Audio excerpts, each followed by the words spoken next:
Hello, everybody, and it's spring, and it's sun out the window. It's a beautiful day here in the office, ready to talk horse racing with Jeff Siegel. What could be better than that? Maybe a trip to the Sweet 16 this weekend, too, for your UCLA Bruins, Jeff. Things are looking good. Yeah, I'm up there. We'll do it remotely again. And by the way, I'm glad you're having good weather. It's pouring here in Southern California. I think this hopefully will be the last of our rain. I mean, I love rain. Don't get me wrong, but enough already. Yeah, no, we'll be in Vegas this week, and but you can be anywhere you want and still be where you have to be, and that's why remote broadcasting is so great. And but some good racing. Very interested in what's going to happen this weekend around the country, and then of course we get closer and closer to the first Saturday in May. Every race is important, and we've got at least two good races, maybe three or four too, that will impact how we look at the Derby fields coming up.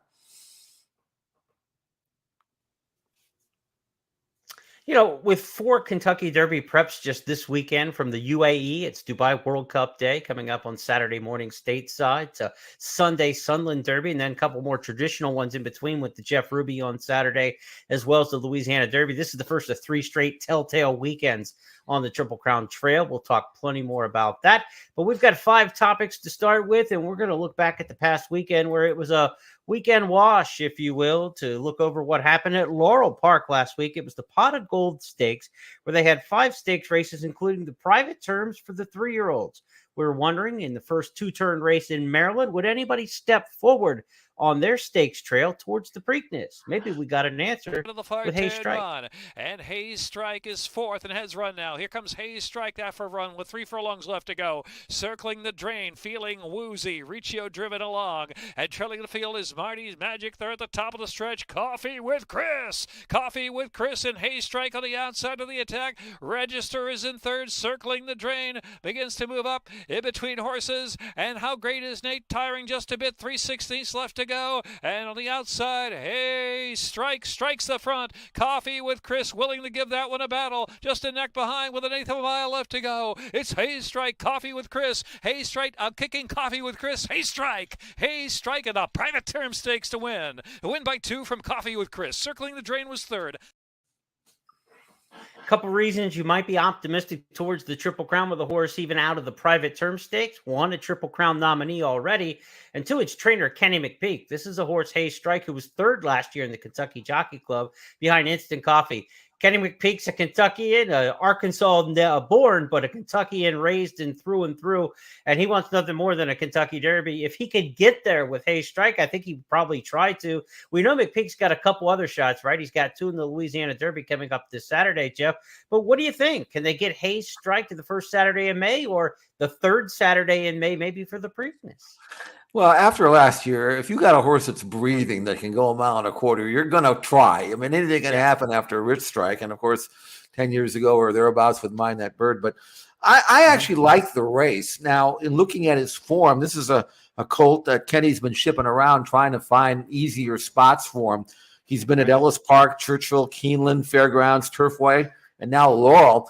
And in handicapping this race, I wasn't impressed with the local contingent. So I took another invader, registered down from a maiden race at Aqueduct, but he stopped to a walk. But the other newcomer, or one of the other newcomers, Hayes Strike, stepped up in big time. This was a good race. He was always going well, put himself in the race, was always within range, rallied wide, came away, and won like a colt that won't be inconvenienced by added ground. So, yeah, I mean, Kenny says he's going to have to, maybe run in the bluegrass or somewhere like that to make sure that he's not overmatched completely. But a progressive colt who's got some foundation, not shocked that he won this race. And now we'll find out if he can step forward again. He had some good races or decent races against horses that he obviously wasn't good enough to beat. Maybe now he might, as a son of Connect, he should develop a little later. Yeah, and the Lexington Stakes in 3 weeks' time gives you a little bit more time between races now than trying to wheel back too quickly. It's a mile on the 16th. There's Derby points enough there to probably get into the back end of the race if you could, skim in around number 20. But if you're looking at the Preakness, the Lexington's always been a good stepping stone. So we'll know a lot more on the McPeak barn and what they need really after this coming weekend, because he's got, again, 2 horses running of some significance in the Louisiana Derby. So if his Derby hands kind of filled out pretty nicely, they might think Preakness with this horse and not try to press. But all in all, I thought a pretty good race from Hayes Strike in there. We'll see how it turns out for him. Now, in the handicap division at Laurel, Nimitz Class had won a couple stakes in a row and looked to just kind of keep on rolling in the Harrison Johnson Memorial, and he did that and more. Nimitz Class comes forward with some confidence now. Nimitz Class just handwritten, turns for home. Our Nation on Parade is let loose in between horses. Hello Hot Rod on the extreme outside. There is American Patrol with a quarter of a mile left to go. Nimitz Class is pouring it on, opening up a 4-length lead. Nimitz Class from Our Nation on Parade. Double Crown, they're head-to-head for second. There's no doubt about it. Here's the class of the field. Nimitz Class by 5. Another stakes win for Nimitz Class, coming home to win by almost 6 lengths. Our Nation on Parade and Double Crown head-to-head for second, closer there. Jeff, this is an older horse who's really coming to hand, and when you think Maryland, the older horse division, you get a lot of these $100,000 stakes races, these kind of events like this, but there's one big one. It's the Pimlico Special, and that race coming up Preakness week could be something that the local Nimitz Class gets a chance to test his mettle against the big boys. Well, he absolutely should go there. This is a 4-year-old, later developing colt by Munnings, but he's only had 14 starts now with 8 wins. Now, we handicapped this race last week, and the concern that I think I had anyway was that he was dropping back from a 2-turn race to a 1-turn race, and he hadn't been as successful recently in the 1-turn races. This race was really impressive to me. A 1-turn mile. I wasn't really sure if he was going to be that comfortable, because he probably would have expected to deal with a little quicker pace, but they didn't go that fast. I mean, certainly within his range. And he kicked away impressively. And now he's won 3 in a row. It's time for him to tackle maybe not the very best in the division, but the next level, because the next level's got some good money in it, and he deserves that chance. And I would think that Bruce Kravitz, who goes back so far that even I saw him ride as an apprentice about 50 years ago, he's got this colt really, really good. And I think what you just said is, because we know he can go 2 turns, why not try something like the Pimlico Special next? Yeah, they've got a race in between at Laurel on April 8th, the Native Dancer, part of their next stakes schedule of big days coming up in Maryland. Maybe they want to run again, but do they just train up perhaps and take their shot at the Pimlico Special? I'd sure like to see it. We're looking for horses in this handicap division. There have been a couple duds fired across the world, really, among the Americans. And one horse at Oaklawn who's gotten good now all of a sudden in his last few is Last Samurai, Jeff. And he was a winner of the Essex in nice style last Saturday. Let's go back with Jim Byers on the call. Quarter of a mile to go. Last Samurai looms up on the outside of Classic Causeway. These two go head and head. Last Samurai, the outside. Classic Causeway tries to fight back as Last Samurai puts a neck in front. Classic Causeway is racing in second. As they come to the finish, Last Samurai. He's going to win another stakes race in a row. He takes it a length and a half to Classic Causeway. It was tight for third, Vittorio or Forza de Oro. Dwayne Lucas with a good older horse at Oaklawn. It feels like 1990 again, criminal type or somebody like that, running through the Oaklawn handicap. But the ageless one, Dwayne Lucas, has this horse as good as he's been. Last Samurai, Christian Torres. We talked about this last week. This could be his money horse for a young rider who's really rising in repute in the game. This could be the horse who gets him to some of these big races. You would have to think Oaklawn handicap next for Last Samurai after that. And some news today, Jeff, he might be getting some company in the Oaklawn handicap. Last year's Kentucky Derby winner Rich Strike already mentioned at the top of this show in the news again, because he's not going to run Saturday. He did not enter this morning for the Kentucky Cup Classic at Turfway. They're going to bypass the race. The owner mentioned on social media that there's a little something wrong with Rich Strike. They're going to try to get him right for the Oaklawn handicap and potentially take a shot there, or maybe a race at Keeneland. So Rich Strike, maybe to the Oaklawn handicap. If he gets there, he's certainly going to face a pretty good one right now in Last Samurai. Yes, he's a horse that had never won 2 in a row until now, and of course, he won the Razorback, and we were a little cautious about that because sometimes these horses they run hard, they win, but then they kind of regress, and he didn't. He got a great trip and a great ride from a really great rider that you've latched onto, Torres. I mean, he couldn't have ridden him any better. And he put this horse just where he needed to be on the outside, never had a strongest path, came away and won nicely. Obviously loves Oaklawn. He's won 4 races there now, 6 overall in his career, but Oaklawn is his track. And I would have to think in his present form, and this was not a real physically taxing effort for him. He kind of sat outside, just ran a quarter of a mile, that he could come right back and maybe win again. It'll be interesting to see if we get any invaders for that. But Last Samurai, a 5-year-old son of Malibu Moon, is at age 5. He's never been better, and he's got a chance now to take one level up the notch of the ladder and see if he can extend his winning streak next time. As we try to fill out that dance card in the older horse division, you've got that one. And another one I want to welcome back to the fray, not on the script, though, but a horse who we could see in the Oaklawn Handicap, my old buddy, Smile Happy. I loved him as a 2-year-old at Keeneland, loved him through the 3-year-old preps last year, was sidelined since the Kentucky Derby. He came back a winner for Kenny McPeak last week. They say the Oaklawn Handicap is the next stop for him, and we could see Smile Happy in a lot of big races coming up this year. I think he's a horse who has a lot of talent if they have him right. I don't know how far he wants to go if he's a 1.25 mile horse, but in these 1 1/8 mile kind of races, I think he can be quite effective. So we shall see with that. A lot of talk about Oaklawn in our reviews and look ahead. But in our previews, let's talk Fairgrounds next up, because they've got a monster Saturday. It's it's Fairgrounds Louisiana Derby Day, 15 race card, stakes up and down the line. And on the undercard, we have none other than the Pegasus World Cup winner. We're going to see the return of quarter of a mile to count. It's Art Collector in front. Defunded counter punches from the inside second. Back to third, it's Stiletto Boy. Nothing much running home from the back. Last Samurai for a slice, but Art Collector is kicked clear. Art Collector in the colors of Bruce Lunford. They're going to win the Pegasus World Cup going away. Art Collector and Junior Alvarado win by 4 in the end. Defunded was second. Stiletto Boy ran third.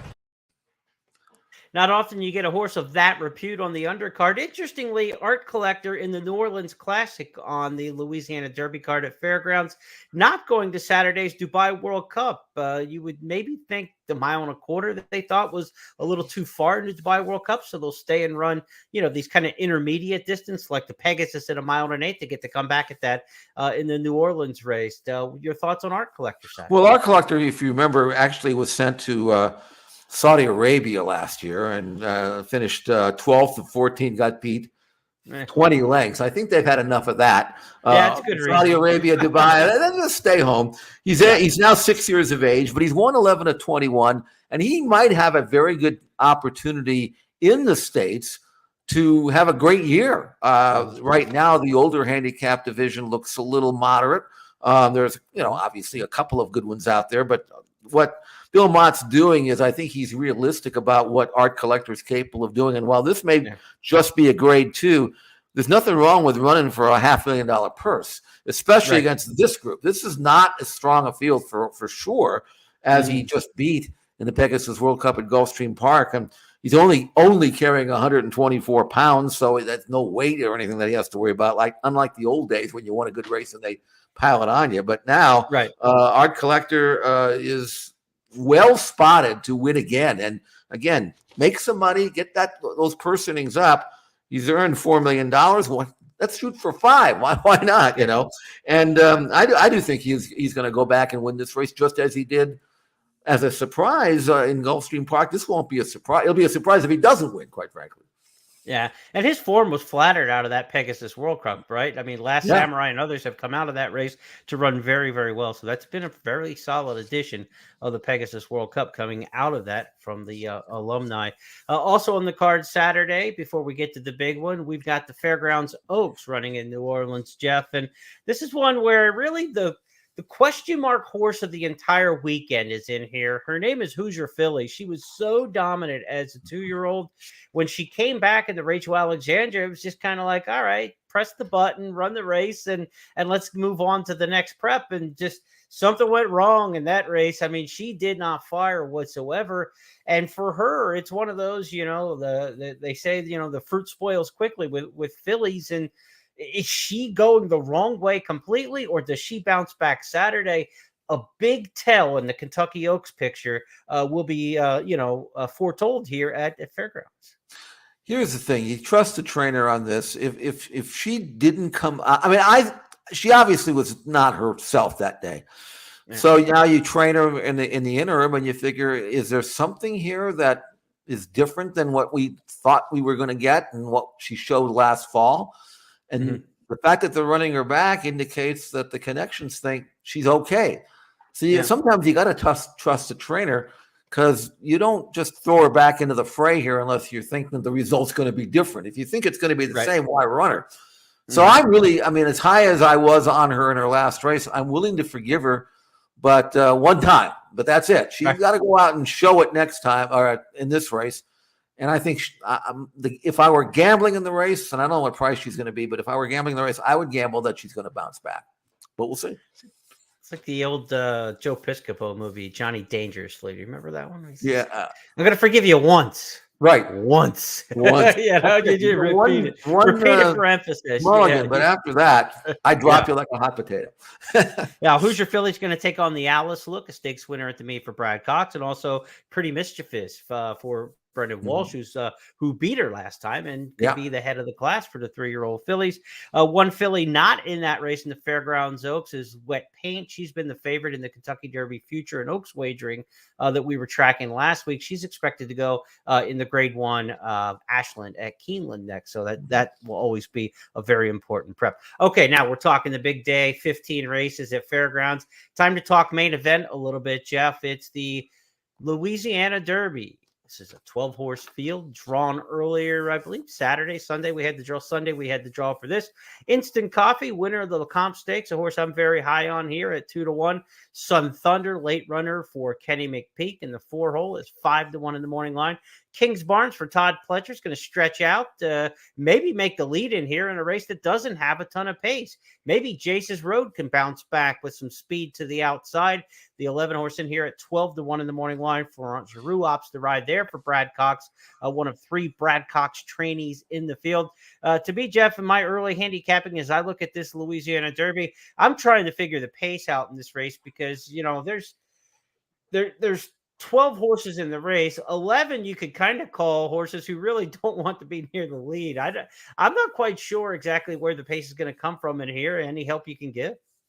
Yeah, I can't give it to you, but if I were able to talk to Mr. Steve Asmussen and Mr. Joel Rosario, I would say you take Disarm and you get him out of the gate like a quarter horse. Now, he's not that quick, but more importantly than that is that he doesn't really have a great turn of foot. He's the ultimate grinder. He's the kind of horse that will run well if he's sitting first, second, or third. But if you ask him to come from 6th or 7th, especially against low fractions, you have no chance. Disarm's a good horse. Not a great horse, but a good horse. I love the fact he's by gun runner. And I also think the second race off a layoff is going to bring out his best. Yeah. Last year, they kind of gave him a run at Churchill. First time out, he closed to Willie third. Broke his maiden very impressively, going 7/8 in his next start at Saratoga, beating Arthur's Ride and Crouppy. Good race, good field, good strong number. Brought him back in an allowance race at Oaklawn, and he didn't break good, and he was off the pace, and he just kind of kept on grinding away, and he galloped out well, but he was given too much to do against the winner who was loose on the lead. Now, in a race like this, Jeremy, as you pointed out, going a mile and 3/16 from a decent sort of post with no pace in it, you come out strapping and you put your horse in the race. If you're in front, all the better. But if not, at least you're sitting where you need to be. And I think Disarm at 10-1 in the morning line has got a really good chance to run the race of his life. And whether or not he beats Instant Coffee, I don't know. But the gamble is there for me. But I'm going to know what kind of chance he's got 50 yards out of the gate, whether they ride this horse like he needs to be ridden, or if they just let him fall out of the gate and lose his position. Disarm's got a very good chance to pull off a surprise. Yeah, and from the 5-hole, there's really no speed to his inside, so he can kind of clear and get over and do his thing there if that's what they want. And, of course, Rosario won the race last year aboard the Steve Asmussen train Epicenter. And so that same kind of style, Epicenter had kind of a pace versatility about him. And when he could just go up and take command of a race, he could run others into the ground. I'm not saying this horse is as good as Epicenter, but the same style can be applied here that if you're aggressive, this horse might be able to grind him out.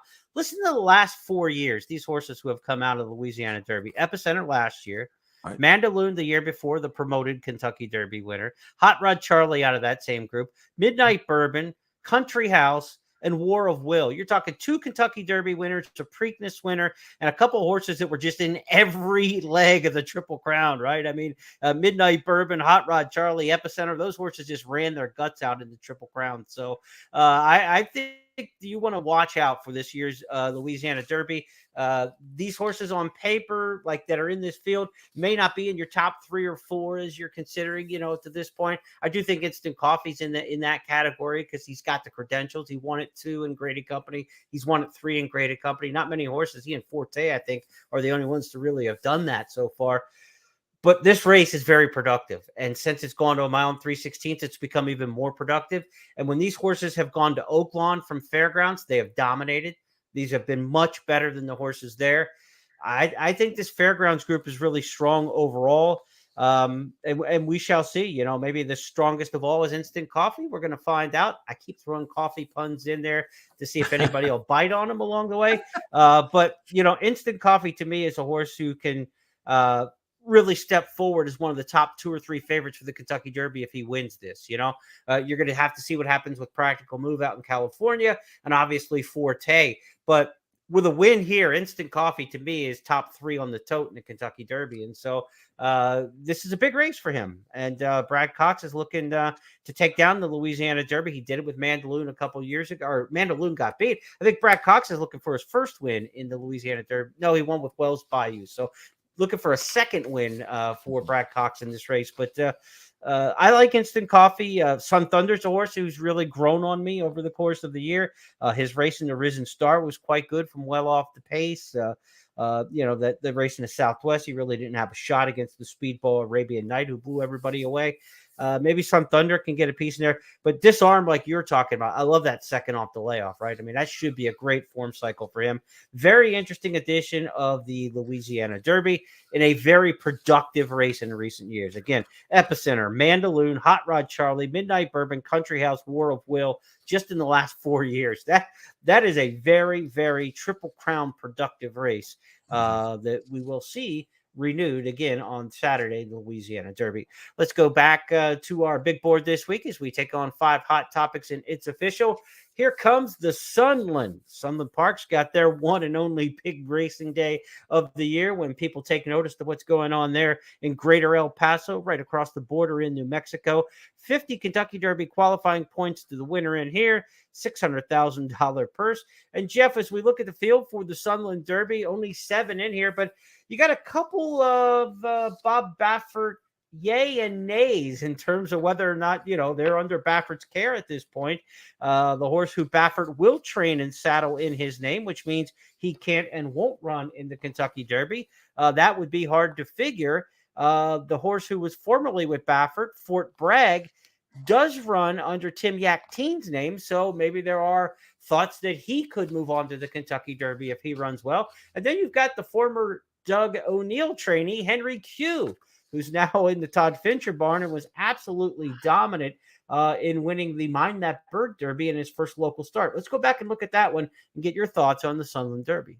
It looks like he's got this one all put away, and he's getting stronger as the race grows longer. It's Henry Q by 5. Henry Q pouring it on here. Certainly looks like a Sunland Derby contender to me. It's Henry Q by an awesome 10 lengths here in the Mind That Bird Derby. Second, Garuvan. It's close for third between Wild on Ice and Malmo.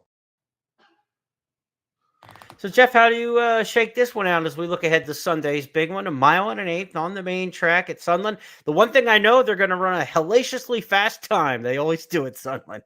Yeah, the track will be glib. And Henry Q's got good tactical speed. He won that race actually not by 10, but by 14 3/4 lengths. He earned a 93 buyer number, which is not quite as good as what Hard to Figure's 100 buyer was. And Hard to Figure did run well.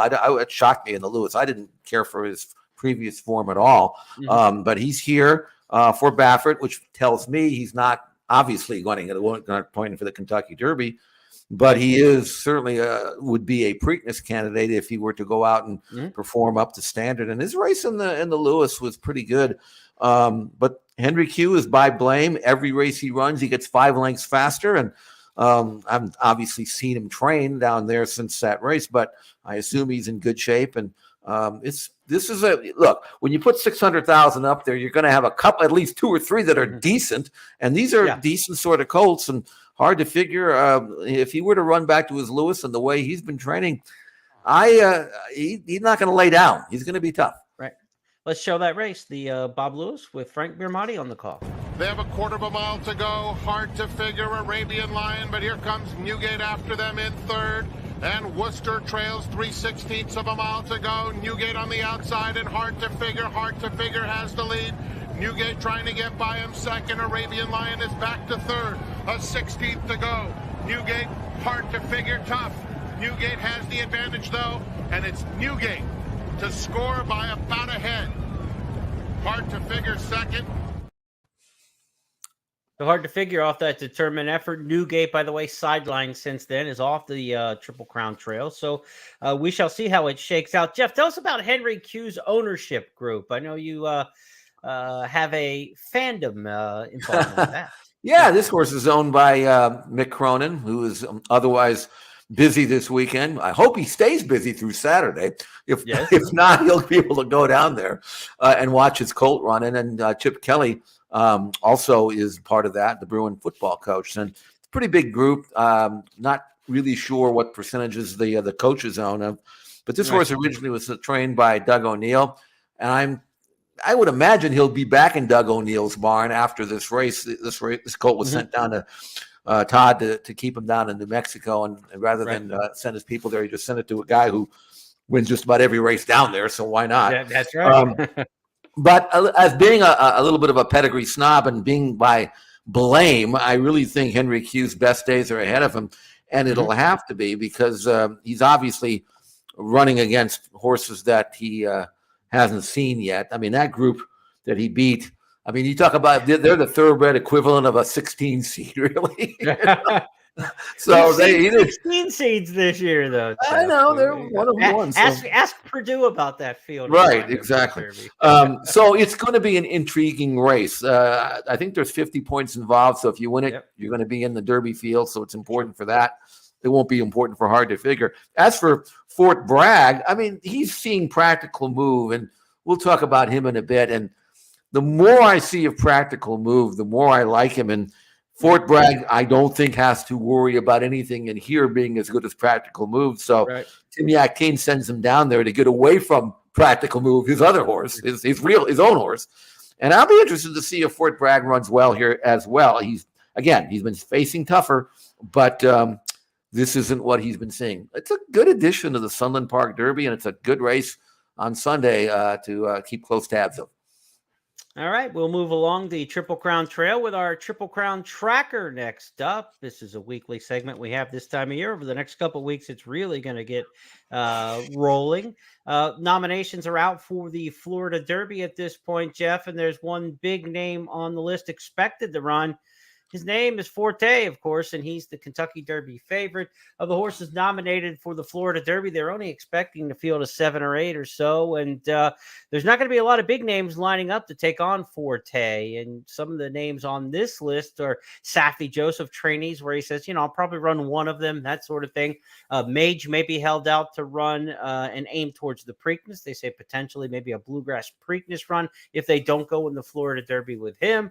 WHNL is a horse who Danny Gargan has put back into this race. He ran a stinker last time over at Tampa Bay Downs, but the Remsen winner is kind of put in this race because Gargan said there's nobody else in here except Forte. We may not beat Forte, but there's 50 points and a lot of money on the line in $1 million race to run second. So it's Forte and everybody else in this year's Florida Derby, the way it's shaking out. And that race, of course, will be next week.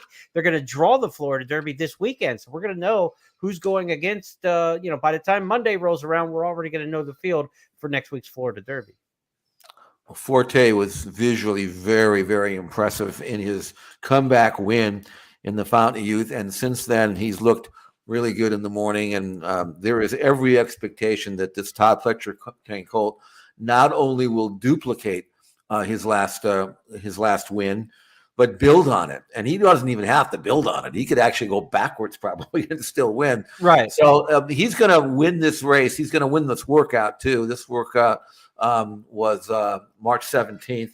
So, this was his first work back. And probably have one more this weekend. But Yeah. I would say that Forte is almost as big a cinch to be a short price in the Derby. Maybe more sort of to be a short price and actually win it. But I think he'll win this one anyway, and then he'll be all the rage on the first Saturday in May. This is good work. Yeah, we don't see like just complete standout Florida derbies often. You had a horse with the credentials like Nyquist, after his 2016 season, come 2015 Breeders' Cup and into the 2016 3-year-old season. He went through Florida because of some bonus money that was for horses who were sold in auction in Florida and decided to go east after winning the San Vicente. He was probably the most credentialed horse going into the Florida Derby, similar to what we see here with Forte. Of course, things worked out very well for Nyquist, who would go on and win the Kentucky Derby a couple weeks later. So everything's gone to par and to plan so far for Forte as a 3-year-old. They spotlighted the Fountain of Youth. They said that's the race they wanted to hit. That would be their comeback spot.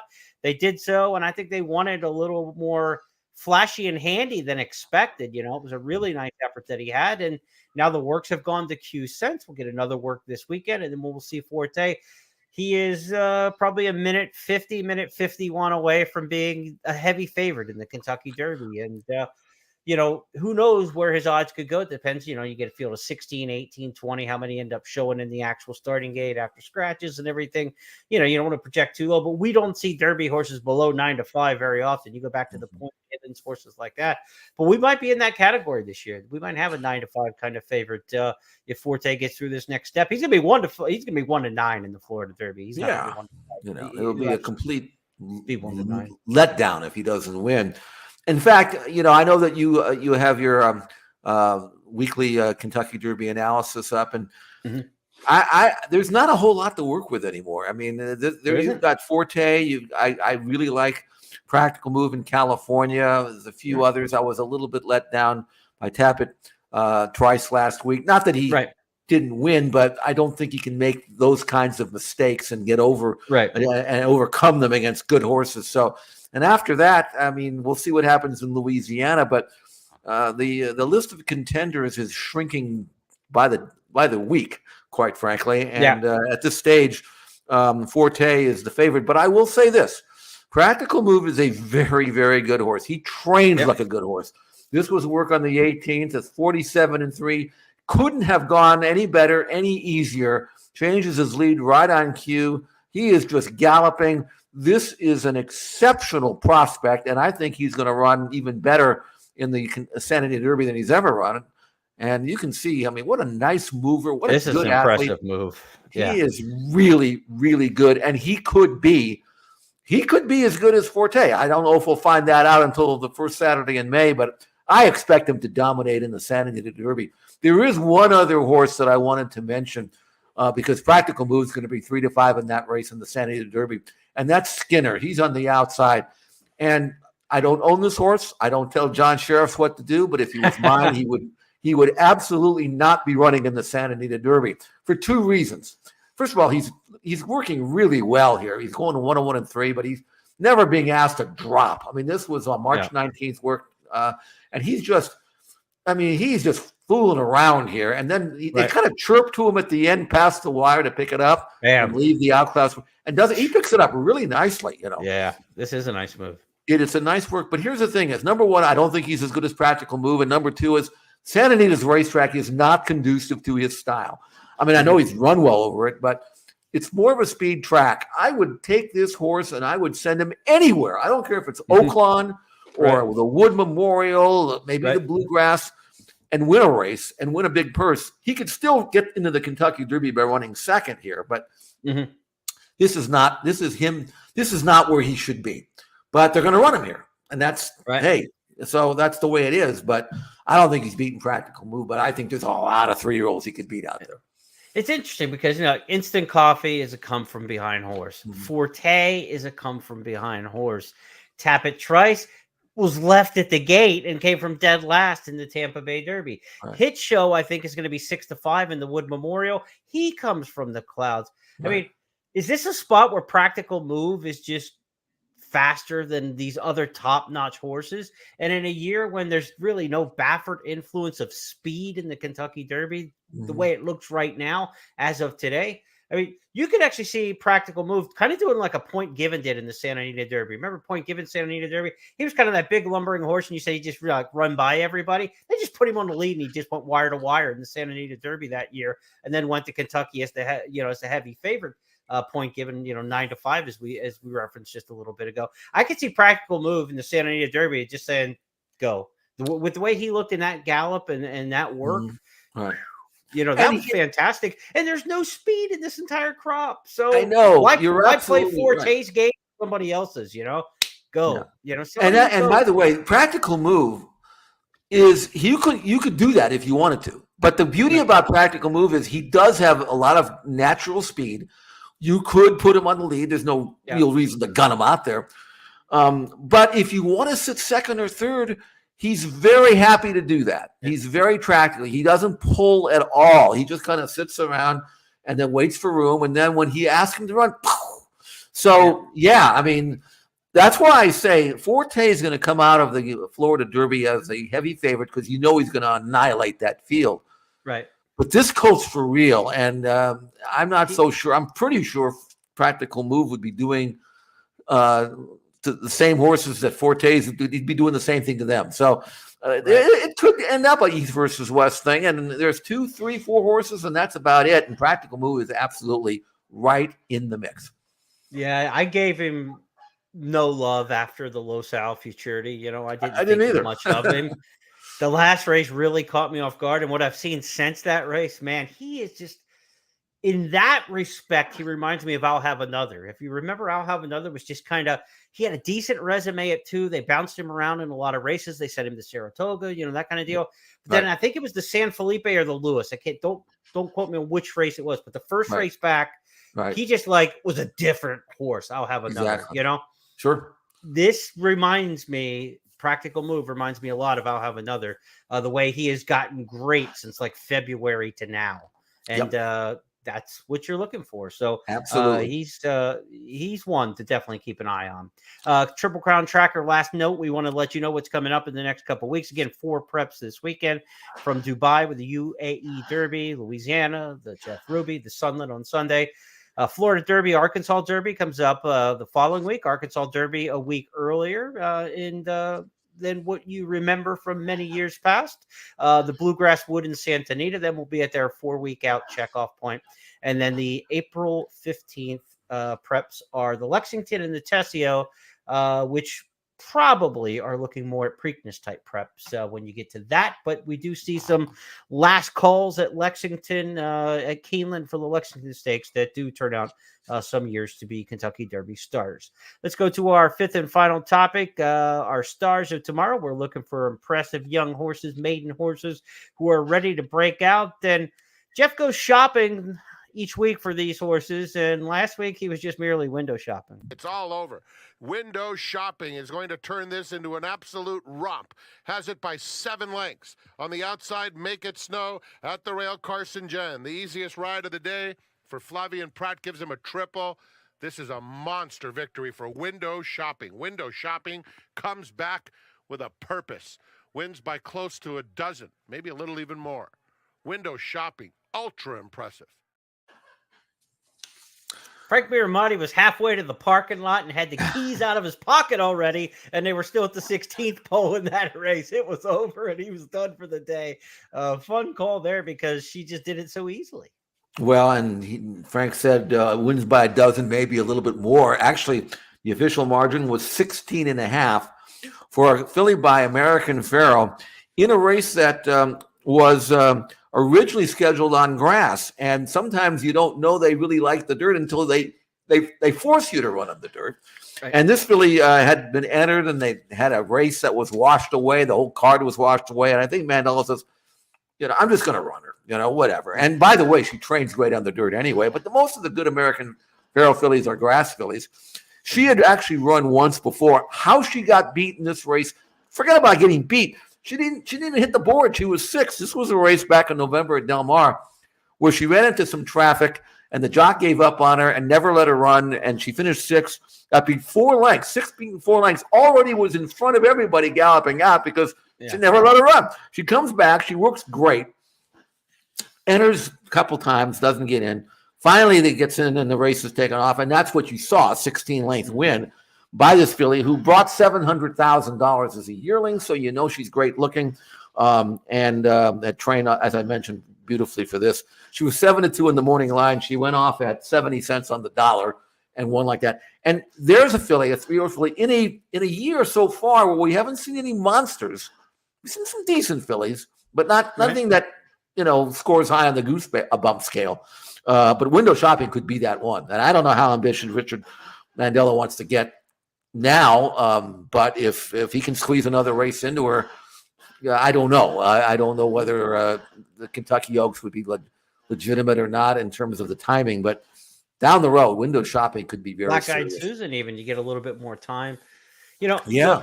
When Mandela's had a great filly in the past, he's taken those chances. Remember Beholder? Oh, When she went absolutely. to the Breeders' Cup Juvenile Fillies as a 2-year-old, it was Right. like she was coming off a 6-furlong maiden race or something like Yeah. that. I'm like, she's Yeah. not going to the Breeders' Cup Juvenile Fillies. Oh no, he's aggressive. That's why Yeah, I'm saying, so he this could might- be a Kentucky Oaks filly here. So keep an eye on window shopping and certainly the works, how she comes out of this race. Is she back on the work tab in 7-8 days and like aggressively training towards something next, or are they giving her a couple weeks off and kind of, playing the field and saying she's a nice filly for the cotillion come September? Well, yeah.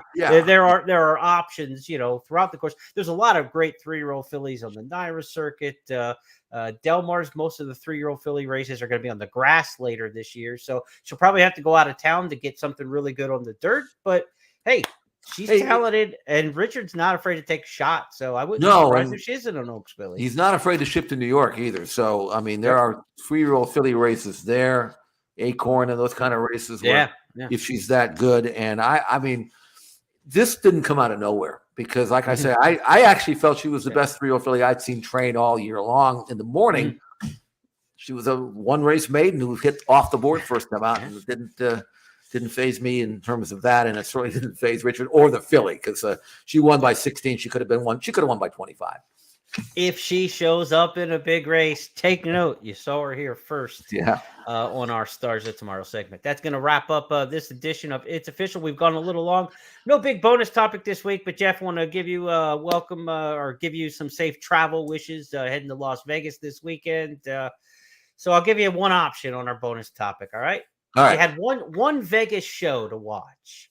Siegfried and Roy or Penn and Teller. Which one would you go to? Of course, you can't do them now, but in theory, over history.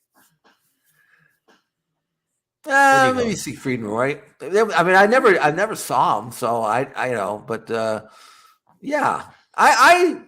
not a big show person, but if I'm there and I've done my handicapping and have nothing to do, I'll walk over and do something. There's a group that plays there that's very popular right now called the Australian Bee Gees. And they're and they play all the Bee Gees music, which is my era.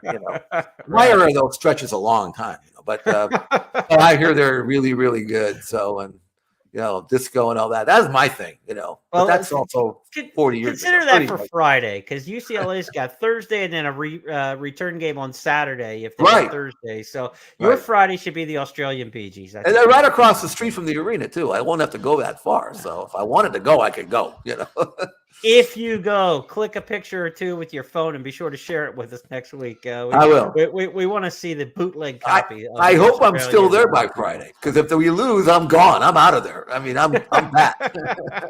Heading west if they lose. That's for sure. Right. Hey, have a great trip, Jeff. We will check in with you Friday from Las Vegas as we record our weekend handicapping podcast First Call. A lot to look forward to this weekend. Again, Dubai World Cup. Country Grammar, the only American in the Dubai World Cup main event this year. Very few on the undercard, in fact. So not as much American intrigue in that international card coming up on Saturday, but plenty of domestic stakes all over the country from New Mexico to Kentucky, New York, California, Florida. So much going on. Of course, the big weekend in Louisiana as well. So on behalf of everybody with First, be sure to check out our blogs and our section all week with updated news for all of these events.